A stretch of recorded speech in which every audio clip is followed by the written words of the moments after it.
tivemos durante a semana, a pastora colocou lá, né, no Instagram.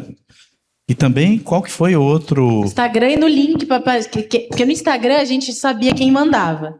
Daí vai que alguém tá com vergonha, alguma coisa, a gente botou um link pra pessoa mandar anônima a pergunta. Ah, porque lá no Instagram a pessoa é obrigada... É obrigada a gente saber quem é. Entendeu? Então, dependendo do tipo da pergunta... A pessoa não queria fazer, daí a gente colocou o link pra não ter vergonha. Entendeu? Quem fez alguma pergunta diferente do... Não? Que bom, gente, vocês participaram tão bem. Olha que maravilha. Igreja participativa, olha que coisa boa. A gente recebeu bastante perguntas, várias perguntas dos jovens, né, que a gente vai responder num momento mais focado para os jovens, né? Como saber se estou com a pessoa certa? Sexo antes do casamento. Clássico, né? Uns clássicos, gente. Sexo antes do casamento é pecado? A gente já sabe. Vamos ver. Mas a gente vai responder no momento mais oportuno com os jovens, então a gente trouxe aquelas... Mas eu lembro, no mínimo, de 2 anos de ser igreja, a gente já deve ter respondido umas 10 vezes isso já. É verdade. Você já participa, já viu. Eu lembro. Mas e a pessoa não se conforma com a resposta. Deixa eu perguntar de novo. Mas ela não veio hoje. Ela não veio hoje. Rapaz... Não, mas quem perguntou dessa vez? Sempre tem gente. Sempre tem jovens chegando e eles sempre querem saber. Sempre querem saber. E os que sabem querem saber de novo, que vai que muda a resposta. Então ele tá ali pensando, será que vai mudar? Vai que Deus repensou. Vai que Deus repensou, vai que, né? Mas enfim, aí a gente vai deixar essas perguntas, né, que foram várias perguntas mais nesse sentido, para o momento de jovens, e a gente trouxe aquelas perguntas que fazem mais sentido responder, né, nos 2 anos de igreja. Obrigada, Samuzicho. Então, a gente trouxe aquelas perguntas que fazem mais sentido a gente responder nos 2 anos de igreja e é isso. Talvez a gente vai abrir para a plateia? Não sei, tenho medo. Vamos começar com essas aqui, minha gente, que a gente escolheu. Vamos começar pelas selecionadas, né? Isso aí. Então, nós sabemos que vocês são um casal jovem, né? Vocês, além de serem pastores voluntários aqui, vocês são profissionais, né? Empresário, mãe... filha, né? As atividades da rotina de vocês, como todos nós aqui temos, né? Essa semana, eu acho que nós nos reunimos com vocês, só eu acho que 2 vezes, né? Na terça, na quinta. Daí vocês também tiveram reunião dos jovens, né? Como que vocês conseguem conciliar tantas atividades, tantos compromissos, e ainda estando à frente como pastores da Ser Igreja? Muito legal essa pergunta, porque acho que é uma dúvida, né, que todo mundo tem para si. Quando Jesus ele vem, João 14, falando que quando ele fosse, ele deixaria o Espírito Santo para a gente e esse nos ensinaria todas as coisas. Quando eu aprendi sobre isso, eu tomei isso para a minha vida de uma maneira muito absurda. Eu falei, Jesus... você vai me ensinar tudo. Inclusive, fazer gestão de tempo. Gestão de tempo. Eu sempre fui um cara muito maluco, muito workaholic, viajava muito. Enfim, conforme vocês sabem, sempre muito preocupado com as coisas e na correria, né? Conforme você já conhece um pouco o testemunho. E eu falei, cara, não, a gente não pode começar uma obra desse jeito. Pessoas vão precisar da gente. A gente precisa ter tempo para tomar café, e, por exemplo, isso que você falou foi à noite. A gente tem durante o período do dia, almoça com um, recebe outro, faz. Então, a nossa vida, graças a Deus, hoje é muito focado na questão da igreja e de cuidar daquilo que Deus deu para a gente. E tudo passa pelo segredo de você estar rendido ao Espírito Santo. E falar, Espírito Santo, me ajuda a gerir o meu tempo. Isso foi essencial para a Bruna e para mim, porque a gente não tem família perto, tem pai, mãe, avô. Sábado, a gente estava com os 3 ali na correria e vai e faz um monte de coisa. Aí a Bruna virou para mim e falou assim, você não queria ter um avô perto, né? Uma avó para falar, mãe, tem uma surpresa para você. Isso ajuda demais, isso faz a diferença. E a gente fica naquela correria, mas, sabe, o Espírito Santo ele vai ajudando a gente a administrar. Ó, dosa aqui, vai para ali, faz aqui. E aí, o que atrapalha muito as pessoas e não entendem quanto mais eu me dou no meu trabalho, mais eu ganho dinheiro. Isso o mundo vai carregar você para pensar dessa forma. Quanto mais eu me dou no meu trabalho, mais eu ganho dinheiro. E o Espírito Santo fala assim, quanto mais você se rende a mim, mais você não vai ter falta de nada.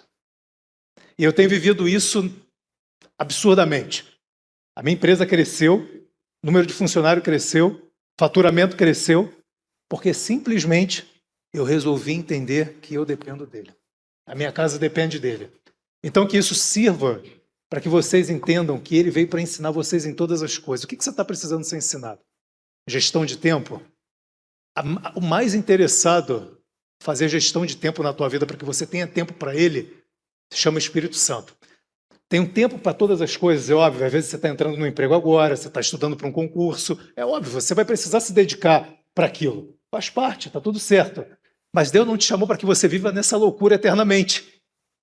Porque tudo que Ele te colocou, aquilo não é um ponto final, mas apenas um meio para poder atingir quem engrandeceu o nome dEle. Amém?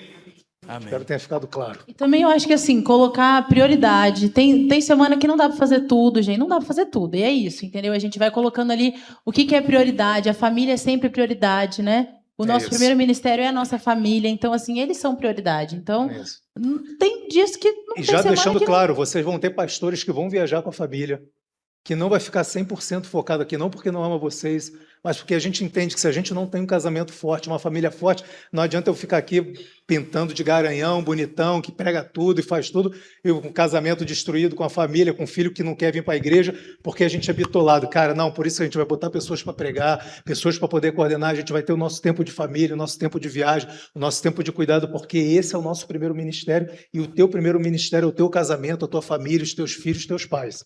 Amém? Ó, senti que veio um convite para mim no final desse... Vamos viajar para onde, nós dois? Eu senti que você tá tão determinado. Calma. Tá muito determinado, gente. Calma. Olha só. E eu só queria fazer um adendo a essa questão, porque é uma coisa que eu vejo muito acontecendo hoje em dia, que é a gente passando corrido pela vida. Sabe? A gente, assim, tá sempre numa correria. E, é porque eu tô na igreja. E, assim, eu tô envolvido em um monte de coisa. Eu tenho 1 filho, 2 filhos, 3 filhos, casamento, trabalho. E é tanta coisa, é tanta coisa. E a gente, às vezes, passa tão corrido pela vida. E a gente espera para viver grandes momentos só quando a gente tá com uma viagem incrível. E aí, naquela viagem, você vive a vida abundante que Deus tem para você. E aí você é feliz, você brinca, você dá risada. Passa. Pum, voltei de viagem. Aí depois você tá querendo trabalhar para conseguir um carro e vai, trabalha e considera, e aquela correria e tudo mais, e pum, consegue o carro. Aí no momento que você consegue o carro, alegria, você desfruta de uma abundância de alegria, de paz, passou o momento do carro. Então a sensação que eu tenho é que a gente vive picos de alegria na nossa vida, em grandes momentos, mas a nossa vida acaba passando despercebida. E isso é uma coisa que mudou a minha vida, perceber isso. Porque quando Jesus diz em João 10,10, eu vim para que tenham vida. E vida em abundância. A abundância não está reservada para quando você foi viajar, ou para quando você foi promovido, ou para quando você está comemorando alguma coisa. Porque a gente tende a comemorar só quando a gente casou. Quando a gente casou, a gente comemora mês a mês, né? Depois que faz um ano, é só no outro ano. Não fala mais nada. Entendeu? Com exceção de Lucas e Nicole, que eu sempre vejo fotinho postando 2 anos e 7 meses do primeiro beijo. 2 anos e 8 meses do dia que ele pediu em namoro. Eu acho incrível. Maravilhoso. Gente, inspiração. Salva de palmas para eles, né? Gente, são um exemplo. Que E botam a fofos! música em coreano, que é a música tema do casal, entendeu? Não sabe nem o que tá falando, mas estão lá com o tema em coreano, maravilhoso. E aí a gente comemorava, né, mês a mês. Eu lembro, eu até contei essa história no grupo de liderança. 1 mês, bodas de sorvete, tomava sorvete, você lembra? Aí, 3 meses... Escutem essa. 3 meses foi bodas de pipoca. Eu abro o olho, ele botou todas as pipocas de micro-ondas em volta de mim. Ah, você sentiu um gol de Tudo despacho. sem estourar. Ah, você sentiu como se fosse um despacho. Cara, me senti um despacho. Saquinho de pipoca em volta de mim, pipoca premium, pipoca manteigada. Com, sei lá, tem um que é bodas de glitter. Ele era muito literal. E, tipo, ele comprou glitter pra mim. Na papelaria. E me trouxe. Eu falei, caramba, que legal. Eu falando, Senhor, vai chegar bodas de diamante, pai. Ele vai tacar diamante lá.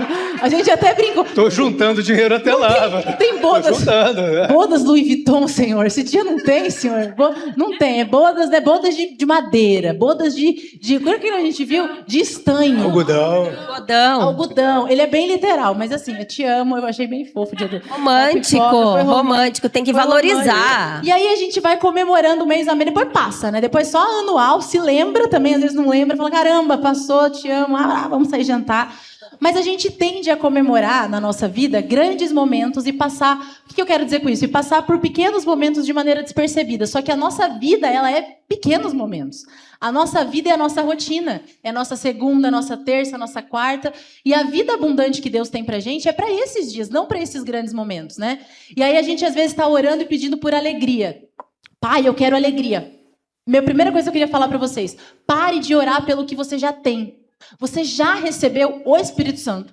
Com o Espírito Santo, você recebeu o fruto do Espírito, que é a alegria. Então, não ore pedindo algo que você já tem. Ore pedindo, Senhor, tenho alegria. Como faço para usar? Não estou conseguindo usar a alegria. Ai, Senhor, me dá domínio próprio. Não tenho domínio próprio. Tem, você só não está usando. Você tem isso dentro de você. A pergunta que você tem que se fazer é o que está bloqueando a minha vida para que eu use essa alegria, né? E Davi, por exemplo, quando ele passou pelas cidades, ele desobstruía poços, porque os inimigos jogavam pedras nos poços para que as pessoas não tomassem água e morressem. E daí Davi desobstruía poços. Quer dizer, a água existia, eles só não acessavam. Então a alegria já existe. Quais são as pedras que a gente colocou que estão fazendo com que a gente não acesse essa alegria que já é nossa? Sabe? E, gente, não adianta. É na rotina, é no dia a dia. E você sabe uma coisa que mudou a minha vida? Que fez com que eu tirasse essas pedras e acessasse a alegria de, às vezes, levar filho na escola que estão quebrando pau no banco de trás. Lavar louça, detesto lavar, odeio lavar louça. Ele ama, ele diz que não, mas eu acho que ele vai me revelar no fim da vida, quando a gente estiver morrendo, ele vai falar, eu sempre amei, eu acho, você vai, não vai? Eu acho que ele ama, porque ele lava com tanto amor, ele cuida da louça, ele bota a louça na pia de um jeito que eu falo, obra de arte, não posso mexer. Ele empilha os pratos e os copos de um jeito incrível. E assim, a gente vai ter que lavar louça na terça-feira e a gente precisa entender, ai, que saco, ai, de novo, tudo sujo, só eu trabalho nessa casa. Que bom que você pode trabalhar nessa casa.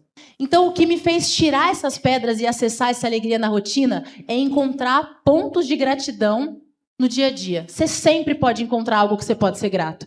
Ai, que saco, tenho que lavar louça. Meu Deus, um dia foi o meu sonho ter essa louça com essa florzinha desenhada. Que bom que hoje eu estou vivendo isso. Sabe? Ai, que saco, esse trânsito que eu estou levando meus filhos para a escola. Meu Deus, eu estou tendo 10 minutos a mais para poder, nesse carro, ser intencional e poder falar de Jesus com os meus filhos. Ai, que saco, eu estou indo trabalhar por conta do contra-cheque. Estou indo porque eu tenho que pagar a conta no final do mês. Tudo passa por você encontrar pontos de gratidão e mudar a sua visão. Como você está olhando para isso? Cara, como eu estou olhando para o meu trabalho? Eu estou olhando para o meu trabalho para só atingir um contra-cheque? Eu preciso de 30 dias para ficar feliz? Se eu mudo a minha visão e eu olho para o meu trabalho como, peraí, eu sou o corpo de Cristo, como a Amanda disse aqui, eu estou olhando para a mão de Jesus e eu estou indo para um lugar, é como se Cristo estivesse indo. Pai, hoje naquele lugar eu vou impactar uma pessoa que talvez estava destinada a ir para o inferno, mas porque ela encontrou através da minha vida, ela vai acessar a eternidade e ela vai conhecer Jesus. Você entende que você continua lavando a louça, você continua levando o teu filho para o trabalho, e você continua indo trabalhar, mas a tua perspectiva, o teu modo de olhar, faz com que você seja feliz e acesse a alegria nesses momentos, e aí sim comece a viver a vida abundante. Eu vim para que tenham vida, e vida em abundância, segunda, terça, quarta. E sobre isso, é isso na nossa vida, no ministério, com as crianças. Gente, o que eu preciso trocar os meus olhos para olhar para isso e encontrar alegria nisso? E o exemplo maior para mim, para finalizar essa pergunta, é Jesus. Jesus olhou para a cruz. E Jesus, ele olhando a cruz, ele não viu o sofrimento e a dor, porque foi a pior dor do mundo. E eu não estou falando de dor física, não. A grande questão de Jesus foi a dor espiritual, da separação com Deus. Ele olhou para a cruz e, apesar da dor, ele viu a gente reunido hoje aqui. Ele falou, eu vou porque vale a pena. Sabe, a gente como Cristo, olhar para as situações na nossa vida e conseguir ter essa mudança de perspectiva para viver a plenitude do que Cristo tem para a gente. Acho que é isso. Amém. Perfeito. Você pode aplaudir ao Senhor? A resposta foi um pouco curta, mas valeu. Essa foi a mais curtinha.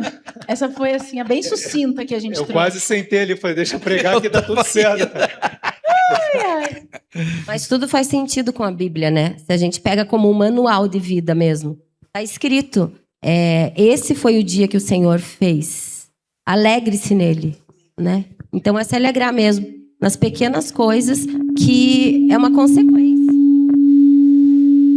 Mudar a perspectiva. Que bom que temos um som. Muito bem, muito bem. É um som que às vezes não funciona, mas glória a Deus por isso, entendeu? Temos um som. É uma consequência, né? As grandes coisas virão, com toda certeza. Aos jovens que estão aí estudando, fazendo faculdade, se preparando para o vestibular, se alegre nessas coisas. É maçante, mas se alegre, né? Você está numa época de construção, está fazendo amigos, influencie, porque as grandes coisas vão chegar, com toda certeza. Amém.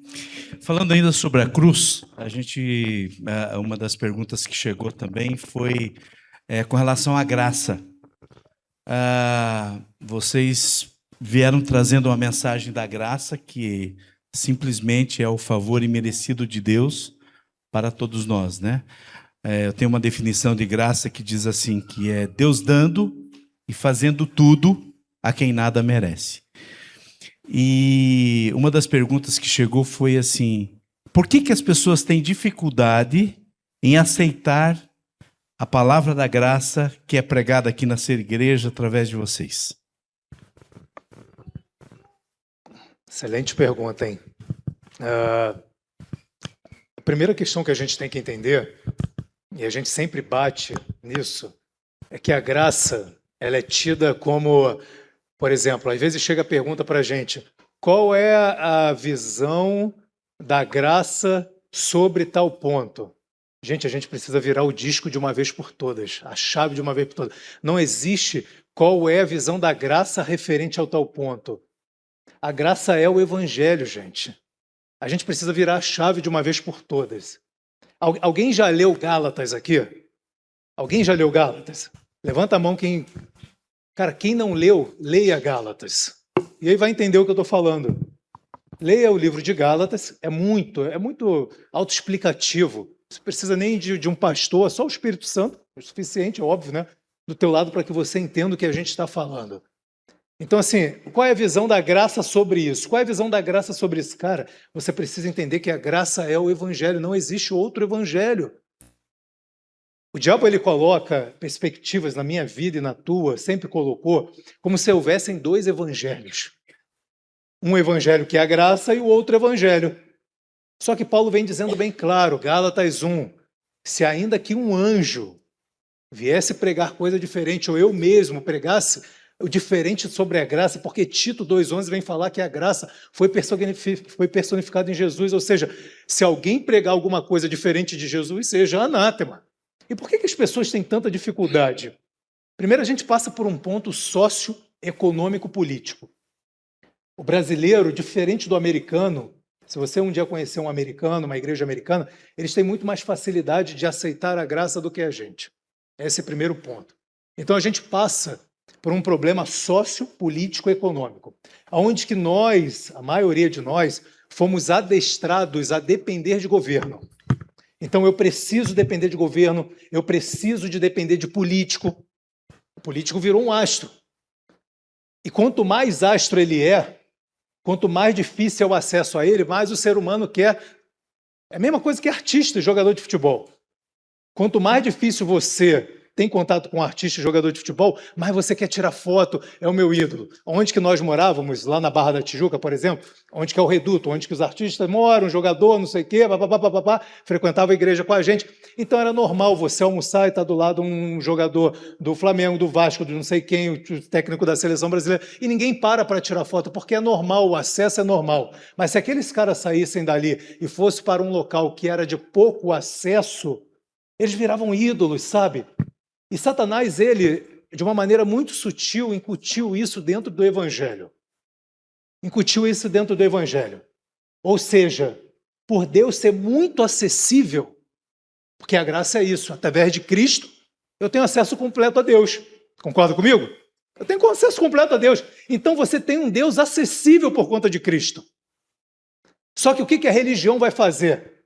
Ele vai pegar exatamente a sua posição sociopolítica, cultural, e vai jogar sutilmente dentro do evangelho. Ele falou, cara, não pode ser tão fácil assim.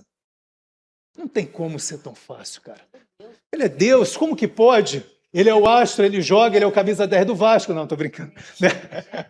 Aí exagero, aí vai cair para a segunda divisão, né? Aí não dá, né? Ele é o camisa 10, ele é o cara, ele tá, sabe, ele é o inatingível, como pode ter isso tudo? Não é possível. Só que você e eu temos que entender que todo esse acesso, ele não é por conta de você ou de mim, é por conta de Cristo. E esse Cristo hoje, pelo Espírito Santo, veio morar dentro de você.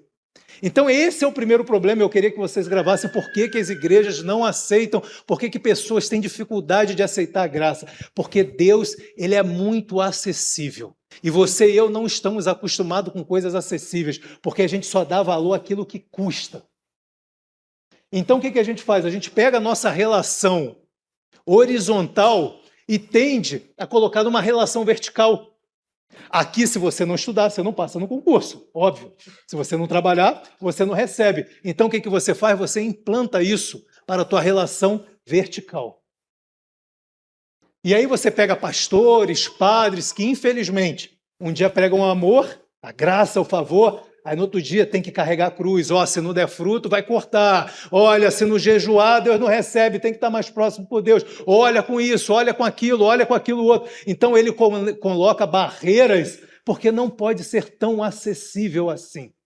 E outra, uns fazem isso sem maldade, outros com maldade, mas aí não diz respeito a mim, colocam barreiras para que justamente ele, o pastor, seja agora o intermediário que te faz chegar mais próximo de Deus.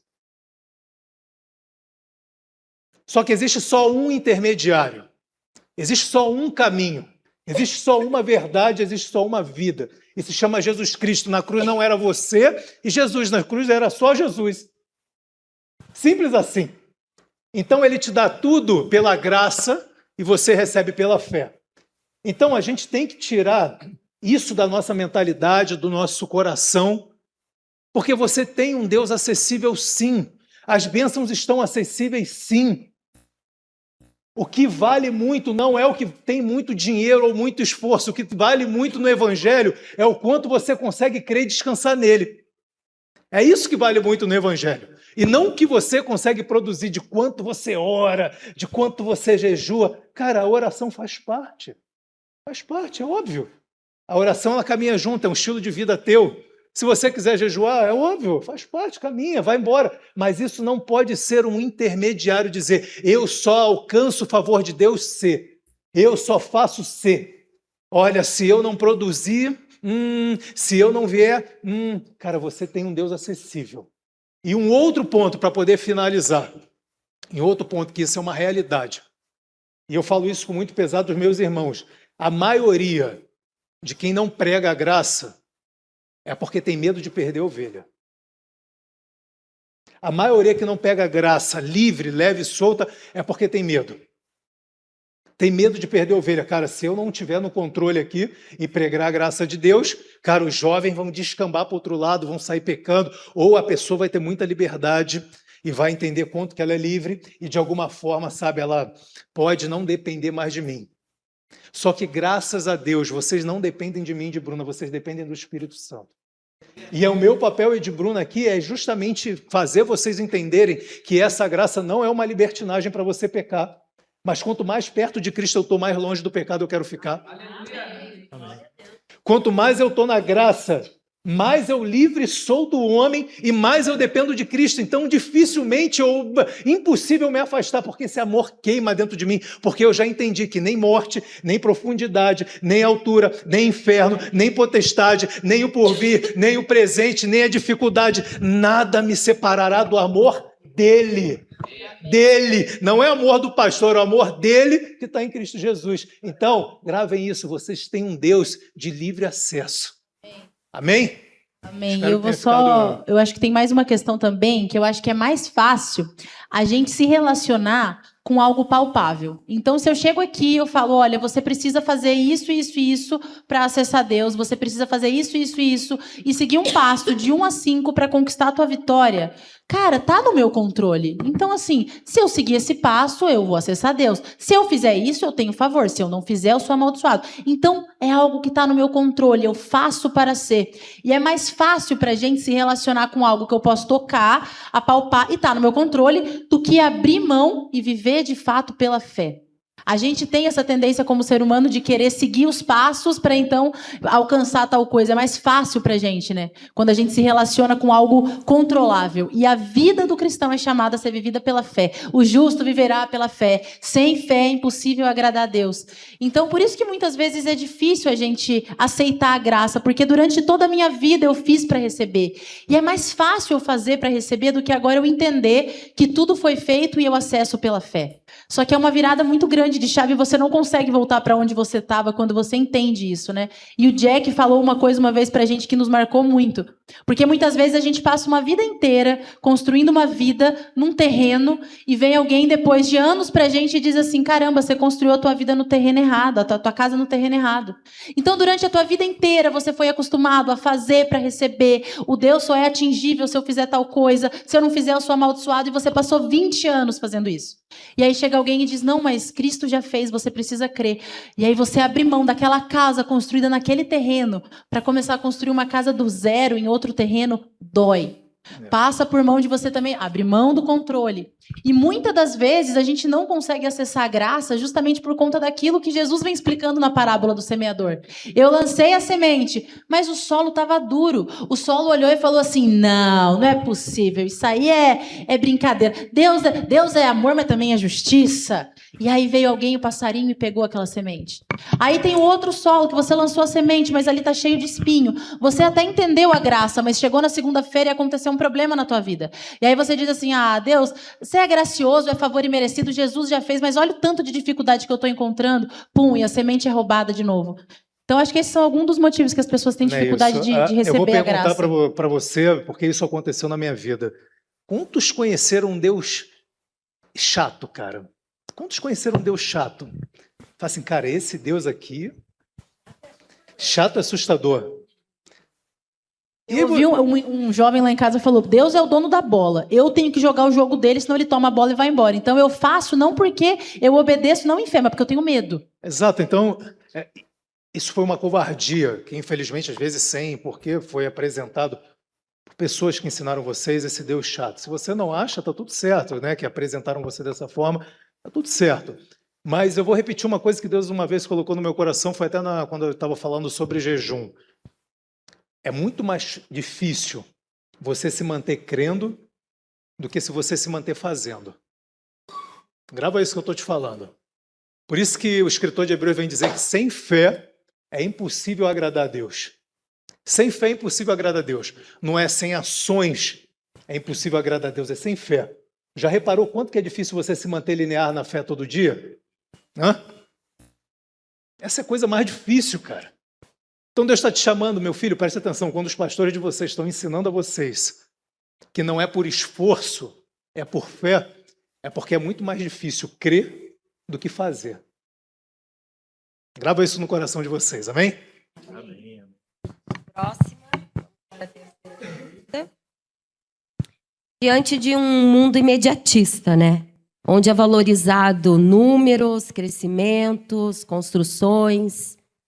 A gente mesmo vê igrejas ali que não tem nenhum ano e de repente estão lá 2.000 pessoas, com nenhum ano de vida ainda a igreja. Eu sempre me pergunto, né? Será que tem amadurecimento para estar cuidando de toda essa multidão, né? Esse corpo de Cristo que está crescendo, porque nós estamos com 2 anos, né? A gente sabe como que é. E para vocês aqui, como pastores, para ser igreja, o que é importante? É o crescimento, é construir igrejas ou é focar nas ovelhas? Então, quando a gente começou, né? A gente nasceu, né? Vocês estavam no processo aí, a ser igreja nasceu, e aí a gente começou a procurar um lugar para ser igreja. Onde nós vamos fazer? Que não dá para fazer lá em casa, né? A gente já estava com os vizinhos querendo matar a gente, vamos para onde? Ah, e aí vai, procura um lugar, procura o outro, e aí a gente achou um lugar, né, lá em Campo Magro, como é que é o nome? Campo Magro. Depois sai de Campo Magro, vai para uma casa, e a gente, uma garagem, daí a gente, não, nós vamos botar uma lona aqui, uma lona que vai caber assim, loucos, né?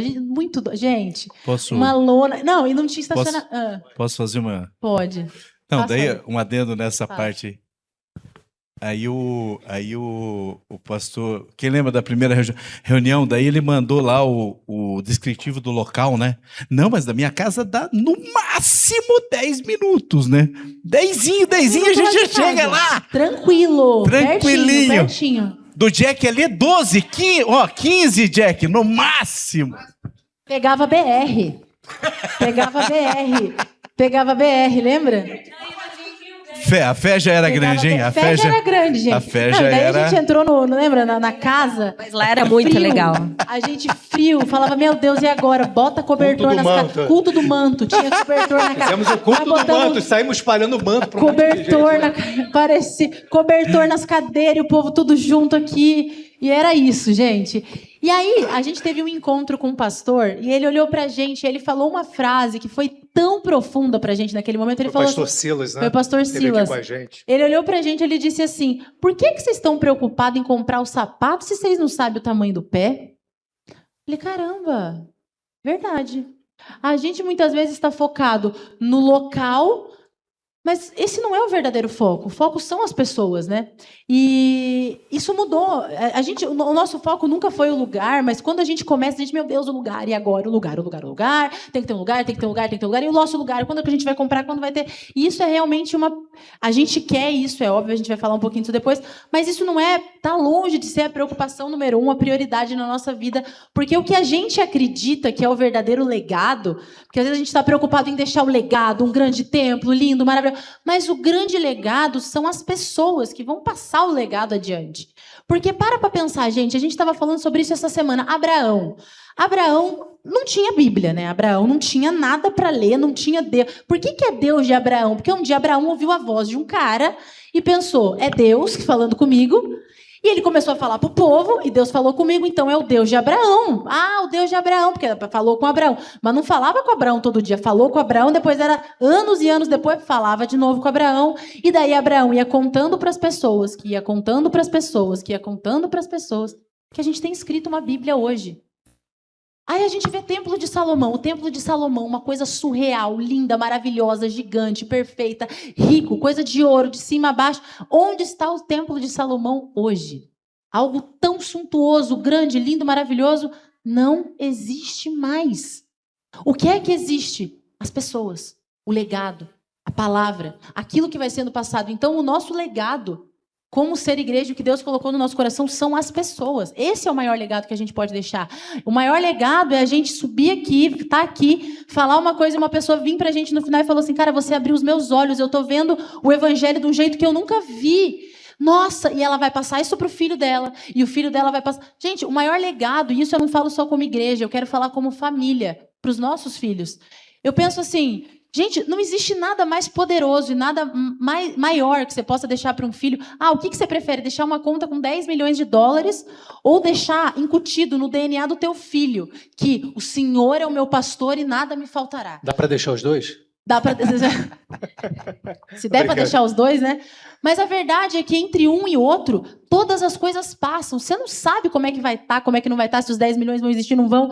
Mas se ela tiver, e se os nossos filhos tiverem incutido no DNA deles, no dia mal, peraí, eu conheci um Deus, e esse meu Deus é o meu pastor, e nada me faltará. Peraí, eu estou com uma doença, mas eu conheço um Deus, e a minha realidade está nele, a minha identidade está nele, que pelas pisaduras de Jesus eu estou curado. Você teve sucesso na vida.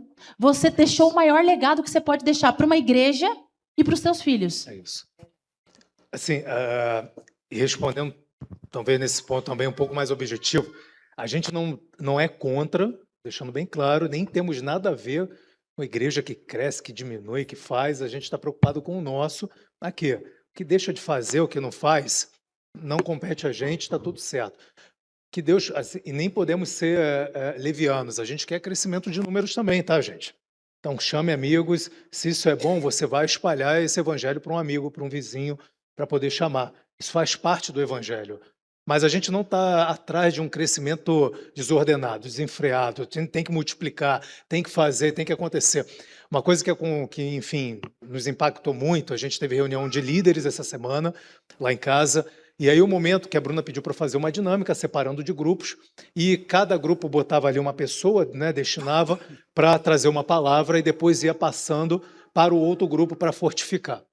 E aí no final, foi até o Jack que falou, cara, foi impressionante, porque todos pregaram a mesma coisa. Todos pregaram a mesma coisa. Foi se completando. Sabe o que é isso? Para mim e para a Bruna? Sucesso. E isso para mim e para a Bruna se chama sucesso. Ter um evangelho, ter uma igreja bem-sucedida. Onde que os líderes entendem a visão, onde que eles podem agora passar por liderados dele qual é a visão. Eu vou dar um exemplo aqui bem claro para vocês, como pessoas são mais importantes que lugares. É óbvio, a estrutura faz parte, a estrutura veio para poder ajudar, tá? O microfone veio para poder ajudar, as câmeras, internet, Instagram, isso é bom, faz parte, mas nunca pode substituir pessoas. Quando a gente tem a figura dos reis magos, ali, os magos, né, visitando Jesus, você já parou para pensar de onde que esses caras saíram? De onde que esses caras ouviram falar sobre Cristo? Já parou para raciocinar sobre isso? Daniel foi o chefe na Babilônia. Amém? Primeiro-ministro, chefe na Babilônia. E ali o rei, quem que pediu para ele cuidar de quem? Dos magos, intérprete de sonho. Daniel pregou para aqueles caras ali, cara. 1.000, 2.000, 3.000 anos atrás. E a mensagem chegou um dia. Eles falando, cara, o templo aqui não existe, o templo aqui, o físico foi embora, mas Jesus fala, tudo vai passar, a única coisa que não vai passar o quê? Isso é demais. Isso é eterno, cara. Isso é o que vai passar, se Jesus não voltar antes, para a sua 20ª geração. E não aonde você estava sentado cultuando. Amém. Legal. É isso. É isso. Amém. A pastora Bruna falou sobre DNA, aproveitando esse gancho do DNA. Eu gostaria de perguntar para vocês quais são os sonhos que vocês têm para a Ser Igreja. Falando em DNA, qual é a missão da Ser Igreja? Falando em DNA, para onde que a gente pode ir como... Legal essa pergunta, legal. Acho que são dois pontos, né? Você tem o sonho físico e o sonho espiritual. Começando como físico, a gente tem um sonho, né, de ter um local para a gente, como não prioritário, isso daí não é prioridade, mas temos o sonho. A gente sabe que a Bruna e eu somos festeiros e a gente coloca isso na cabeça de vocês. A gente gosta de comunhão, gosta de ter um espaço que vamos jogar um beach, jogar um futebol, ter um churrasco. A gente entende isso como igreja e a gente gosta disso, entendeu? De ter essa questão. Isso como um sonho físico, né? Agora como um sonho espiritual, que passa a ser físico, por exemplo, que já está acontecendo, de ter uma banda cada vez mais afinada. Então a gente tem visto aqui hoje, compondo a própria música, como já temos visto canções já surgindo. Temos um sonho que para mim eu não abro mão, porque isso Deus colocou no meu coração na Bruna, uma igreja de ensino forte. A gente não abre mão disso.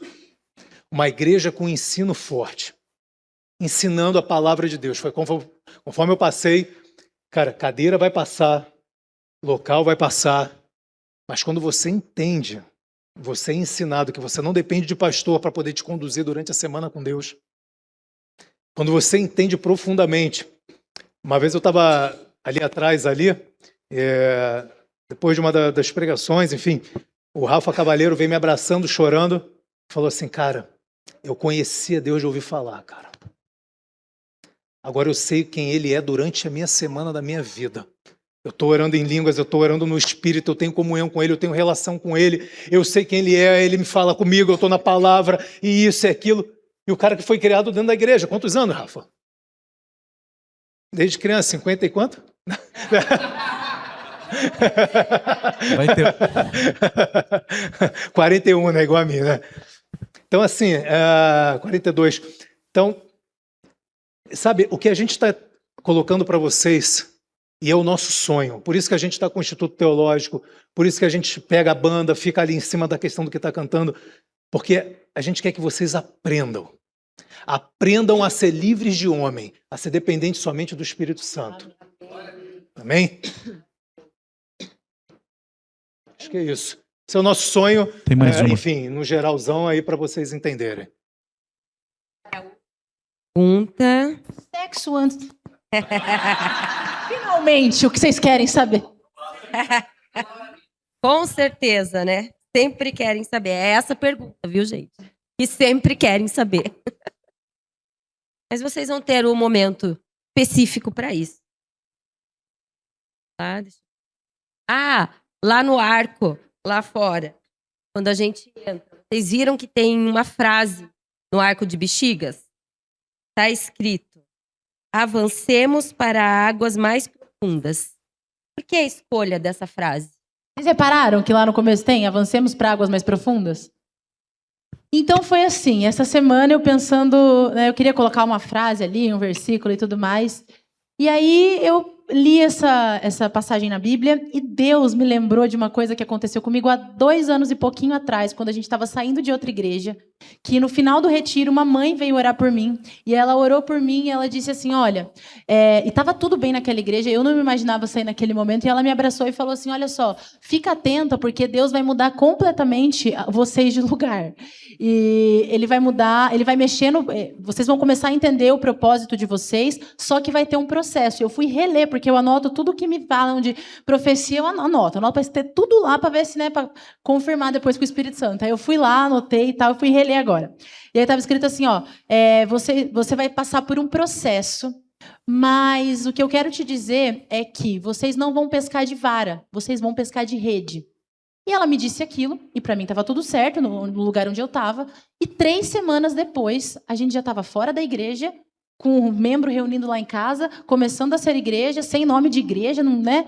E Deus realmente fez esse movimento de mudar a gente, de mudar o nosso propósito. E o que ela terminou dizendo nessa oração foi, vocês não vão pescar de vara, vocês vão pescar de rede. E justamente nos 2 anos de ser igreja, eu me lembrei disso. E eu fui ler isso, e eu estava...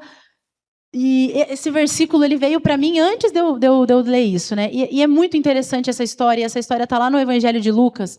E eu queria finalizar com essa história porque ela é realmente profética para nossa casa, profética para nossa igreja. É uma palavra que Deus colocou no nosso coração. E vocês lembram dessa história, que é a história da pesca maravilhosa, mas tem coisas aqui tão preciosas, gente. E o que aconteceu? Jesus estava pregando, estava todo mundo apertando Jesus. Jesus, meu Deus, quero falar, não consigo. Achou um barco, olhou para o dono do barco, que era Pedro, na época se chamava Simão, falou, viu, deixa eu pregar do teu barco aí. E Pedro falou, vem. Entrou no barco com ele, se afastou um pouco da multidão e Pedro, pela primeira vez, começou a ouvir Jesus falar. E Jesus acabou de pregar.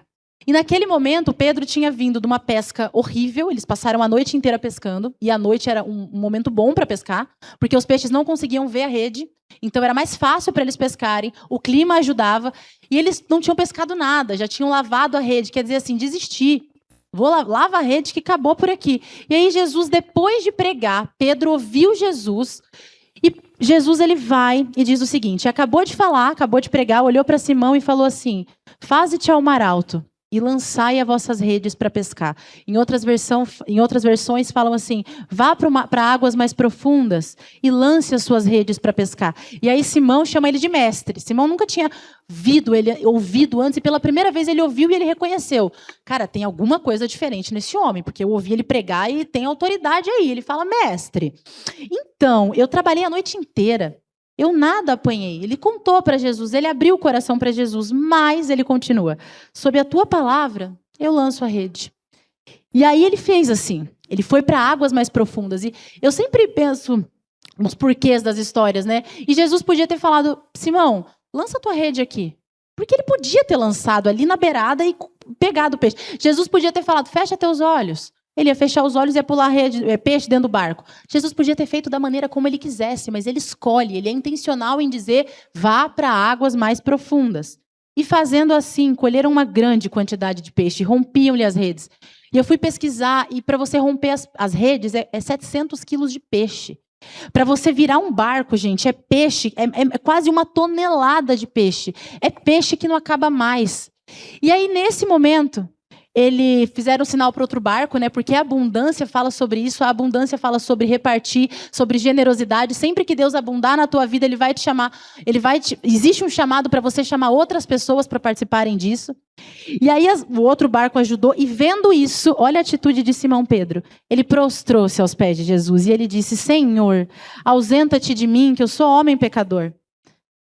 Olha isso, gente. A gente tem lá em Salmo 107, fala o seguinte pra gente, eu não sei se eu anotei o Salmo, anotei. Salmo 107, ele diz o seguinte: os que tomando navios descem aos mares, os que fazem comércio na imensidade das águas, esses veem as obras do Senhor e as suas maravilhas nas profundezas. Naquela época eles faziam comércio em alto mar, um barco com outro barco no meio do mar. E quando Jesus ele fala assim, vamos para as profundezas, não lança a rede, mas não é aqui não. Tu tem que voltar lá para o alto mar. O alto mar é um lugar onde a gente perde o controle.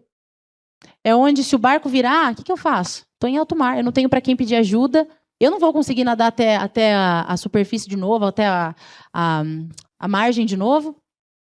E Jesus ele te chama para esse lugar, e esse é um dos chamados, de uma das missões da Ser Igreja, é te chamar e te convidar a viver por fé, num lugar de total dependência de Jesus. E é isso que Jesus faz. Esse é o chamado de Jesus. Por isso que nos dízimos e ofertas a gente fala assim, faz aquilo que o Espírito coloca no teu coração, e o Espírito não vai colocar uma coisa no teu coração que você não precisa de fé para fazer. Porque o chamado é viver pela fé. E olha que interessante, ele vai para águas mais profundas, ele lança aquilo que ele tinha nas mãos dele. Ele diz assim, Jesus, é isso aqui que eu tenho, é essa rede. É essa rede que você quer? É essa rede que eu te dou. E a gente lança, gente, isso aqui é pra gente hoje em dia. O que a gente tem na nossa mão, o que a gente acha a nossa suficiência, o nosso trabalho, Jesus está aqui. Eu estou lançando na minha, está dependendo de você. Eu estou num lugar de vulnerabilidade, eu estou num lugar de completa dependência tua, Jesus. E olha o que acontece com Pedro. Pedro, quando ele vê aquele tanto de peixe vindo, ele fala assim, afasta-te de mim, porque eu sou pecador. O lugar profundo, ele revela verdadeiramente o nosso coração. O lugar onde a gente precisa depender de Deus, e todo mundo aqui já passou por um lugar onde a gente precisa depender de Deus, seja com problema financeiro, problema de doença, e eu não estou falando que isso é te chamar para águas mais profundas, mas é nesses lugares que você está vulnerável, você bota para fora a verdade. Poxa, Jesus, estou te servindo e isso está acontecendo comigo. Jesus precisa disso, tá? Jesus precisa da verdade. Jesus precisa de você em carne, osso e verdade, e sangue. É isso aqui, Jesus. É isso aqui. Porque ele só pode transformar uma pessoa de carne e osso. E aí Pedro diz, afasta-te de mim que eu sou pecador. E aí Jesus, nesse momento, em águas profundas, olha o que Jesus diz. Jesus diz o seguinte, não tema. Não tema. E ele olha para Pedro e ele diz assim, a partir de agora, você será um pescador de homens. Jesus, quando a gente traz o nosso coração para ele, ele pega aquilo que tem no nosso coração e ele olha para a gente e fala, vem cá, deixa eu te falar uma coisa. Deixa eu te falar, não teme não. Não teme não, porque agora você está no lugar onde eu queria que você estivesse, você está dependendo de mim. Você está aqui em águas profundas onde você perdeu o controle. Então, agora, você pode viver uma vida sem medo. Não tema, porque eu estou no controle. E é justamente aqui, nesse lugar de dependência, que agora, Pedro, eu te dou um novo propósito de vida. Eu te mostro quem você é. Você acha que você é um pecador, mas você não é um pecador, você é um pescador de homens. E ele vem, e ele dá um novo propósito de vida para Pedro, e ele se mostra para Pedro. Então, quando eu coloquei ali, avancemos para águas mais profundas, é porque, gente, sempre dá para ir mais profundo. Por mais que você ache que você já é uma pessoa de muita fé e você já depende muito de Jesus, eu te digo uma coisa, sempre dá para ir além. Sempre dá para ser um pouco mais pleno, sempre dá para se sentir um pouco mais amado, sempre dá para ter uma revelação maior. Não se limite ao que você está vivendo. Avancemos para águas mais profundas, sabe? Onde a gente perde o controle, onde a gente entende que Ele é dono na nossa vida. E é nesse lugar que você vai olhar e você vai reconhecer, Mestre, Jesus é você. Meu Deus, e Ele vai te olhar e Ele vai falar assim, não temas. Deixa que agora eu te dou um novo propósito, eu te dou uma nova identidade. E esse é o chamado para a nossa igreja nesses próximos anos. Avancemos para águas mais profundas. Amém. E essas águas mais profundas, elas, de alguma forma, elas tratam de algumas coisas também. Se Jesus poderia, conforme a Bruna falou, botar os peixes ali, poderiam, mas quando a gente vai a águas mais profundas, naturalmente a gente pega peixes maiores. Né ou não é? Quanto mais profundo, os peixes maiores. Que isso sirva para a vida de vocês, porque está entranhado naquilo que pulsa do nosso coração. O Espírito Santo falou, cara, vão para águas mais profundas. Mas ninguém começa em águas profundas. Em sã consciência, as pessoas passam por águas rasas, que vai até a canela, que vai até o joelho. E essa passagem, ela se remete exatamente à visão que Ezequiel, salvo engano, recebeu, né? De águas que vêm ao tornozelo, joelho, e aí vem na coxa, vem nos lombos, até cobrir todo. A Série Igreja está respeitando o time do Espírito Santo, que volta naquela pergunta também. A gente respeita o time do Espírito Santo. A gente poderia muito bem sair e botar um monte de cantor famoso aqui, a gente estava falando sobre isso, né, Desejo? Um monte de cantor famoso, banda, um monte de gente, né? Mas a gente está chegando às águas mais profundas como tem que ser chegado. As águas mais profundas, primeiro passando pelo tornozelo, depois pelo joelho, porque eu estou aprendendo a pegar peixe pequeno, depois eu pego um peixe um pouquinho maior, eu já sei preparar esse peixe, daqui a pouco eu vou estar pegando um peixe tão grande, que aquilo para mim, se talvez fosse no começo, ia me atrapalhar, ia me assustar. Mas agora, porque eu já estou acostumado pela pescaria, esse peixe grande já não me assusta mais, a ponto de eu chamar os barcos, vem porque aqui não cabe mais. Então é onde que Deus quer levar, e Deus está levando a Ser Igreja, e Deus quer te levar. Quando alguma coisa acontecer, traga isso para o seu pessoal também. Respeite os tempos, a progressão das coisas. Entenda, paciência, porque o Espírito Santo, ele vai te levar a águas mais profundas.